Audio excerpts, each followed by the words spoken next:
다니엘서 10장에서부터 마지막 12장까지 히들강 강가의 대묵시라 불리웁니다.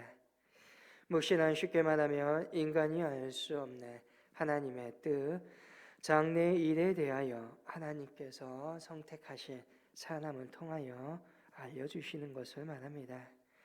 그렇게 묵시 안에는 천사에 의해서 하나님의 뜻이 전달되거나 때로는 꿈과 환상으로, 때로는 신비한 상징들을 통하여서 하나님의 뜻이 계시됩니다. 히델 강가에서 다니엘이 받은 계시, 그것은 곧 파르시아 제국으로부터 세상의 종말에까지 그 역사의 전개를 보여주고 있는 것입니다. 사실 다니엘은 환상을 통하여서 큰 전쟁을 보게 됩니다. 그리고 그 환상의 뜻을 깨닫게 됩니다. 그러므로 말미암아 다니엘은 이 일로 말미암아 매우 슬퍼하였고 3주간을 음식을 절제하고 기름을 바르지 않습니다. 그 후에 다시 강가에서 환상을 보게 됩니다. 먼저 본 것이 천상의 그리스도의 모습이지요. 다니엘은 그 영광의 모습을 보고 놀랍고 두려워했고 온몸이 새하여져 기력을 다하여 곧장 쓰러져 잠을 들게 됩니다. 이것이 구절에 있는 말씀이지요.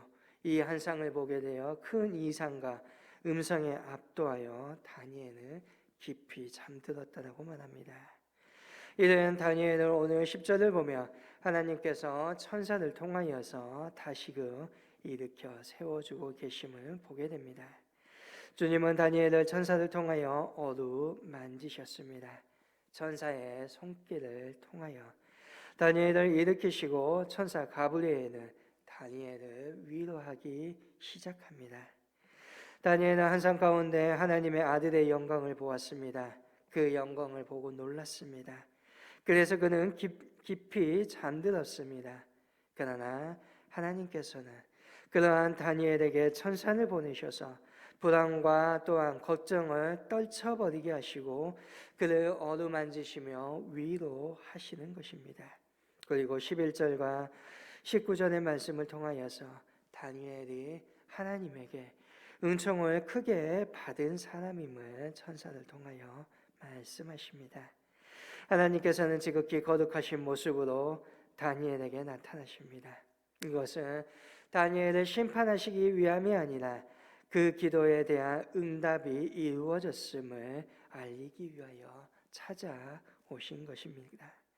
그만큼 다니엘은 하나님의 은총을 크게 받은 사람이라는 것입니다. 다니엘은 어찌 보면 천사의 그 말을 듣고서 위로를 받았던 것 같습니다. 그는 새로운 큰 용기를 얻을 수가 있었던 것입니다. 오늘 저와 여러분이 불안에 떨고 있을 때, 낙심하여 좌절하였을 때 우리 주님께서는 우리를 어루만져 주심을 기억하시길 바랍니다. 나를 이렇게 세우시고 위로하여 주십니다.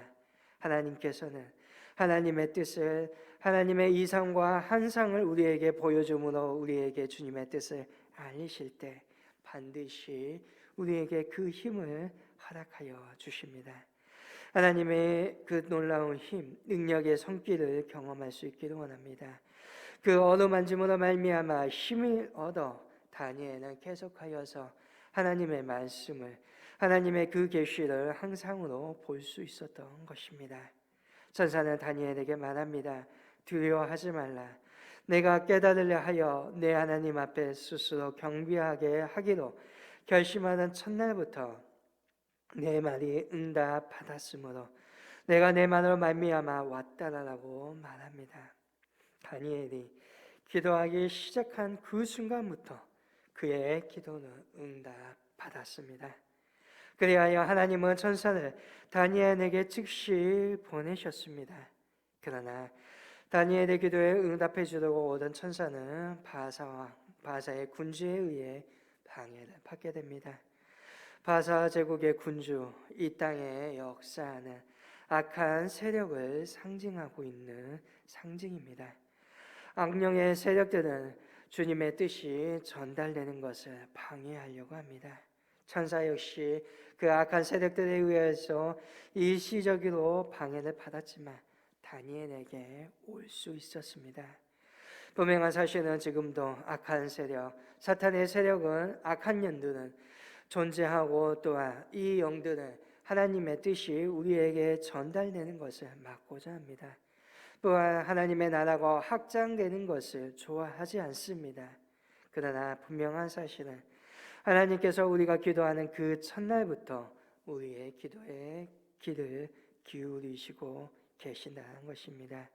이미 기도하기 전부터 하나님께서는 응답을 예비하고 있으시다는 것입니다. 때문에 내가 오늘 기도하고 있을 때 낙심해서는 아니 되는 이유입니다. 항상 기도하고 낙심치 않는 자에게는 오늘 패배는 없습니다. 우리의 힘으로 도저히 싸울 수 없는 상황임에도 하나님께서는 기꺼이 우리를 위하여 싸우고 계신다는 것입니다. 만약 내가 모든 것을 포기하고 패배하는 사람으로 있다는 것은 그것은 기도하지 아니하고 낙심하고 있기 때문입니다. 오늘 저와 여러분은 하나님의 약속을 믿고 소망 가운데 살아가는 믿음의 사람들입니다.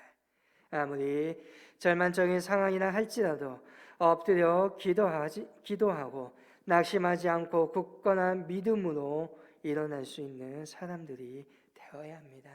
이러할 때 우리는 패배하지 아니하고 우리의 기도는 반드시 응답받게 되어 있습니다. 다니엘은 하나님의 말씀을 깨달았을 때 사실 그는 기쁨이 아니 두려움이 생겼습니다.